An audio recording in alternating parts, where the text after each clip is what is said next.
छोटे से गांव में एक गरीब किसान रहता था। उसका नाम था रामू। रामू के पास ज्यादा जमीन नहीं थी, बस इतनी सी कि उससे उसका गुजारा चल सके। हर रोज सुबह से लेकर शाम तक रामू अपने खेतों में मेहनत करता था ताकि अपने परिवार के लिए बेहतर जीवन जी सके। रामू के दिन रात बस एक ही सोच में गुजर जाते थे, अपने परिवार के लिए बेहतर जीवन कैसे बनाए। लेकिन जिंदगी इतनी आसान नहीं थी। कभी बारिश नहीं होती तो फसल खराब हो जाती, कभी बीमारियां आ जाती तो हाथ में रखा पैसा भी खत्म हो जाता। एक दिन जब रामू के खेतों में बहुत कम बारिश हुई तो उसकी सारी उम्मीदें टूटती नजर आईं। फसल पूरी तरह से खत्म हो गई थी और आगे क्या करना है ये समझ नहीं आ रहा था।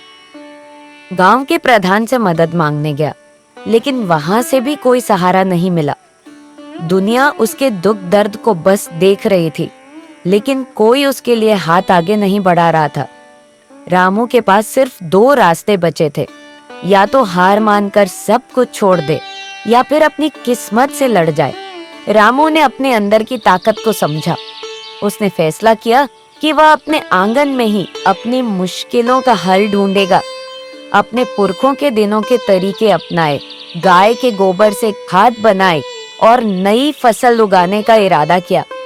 बहुत मेहनत के बाद रामू के खेतों में नए पौधे उगने लगे। धीरे धीरे उसकी फसल फिर से हरी भरी हो गई। गांव वालों ने भी उसकी मेहनत को देखा और उसकी जीत का सफर सबके लिए प्रेरणा बन गया। रामू ने अपने सपनों का पीछा नहीं छोड़ा, चाहे कितनी भी मुश्किलें आईं। उसने सिखा दिया कि मेहनत और हौसले के साथ कोई भी इंसान अपनी किस्मत को बदल सकता है। ये कहानी सिर्फ एक किसान की नहीं, बल्कि उन सभी लोगों की है जो अपनी जिंदगी को अपने दम पर बेहतर बनाने की कोशिश करनी चाहिए। आज के लिए इतना ही और वीडियो को देखने के लिए धन्यवाद। प्रेरणादायक कहानियों के लिए लाइक, शेयर और सब्सक्राइब करें।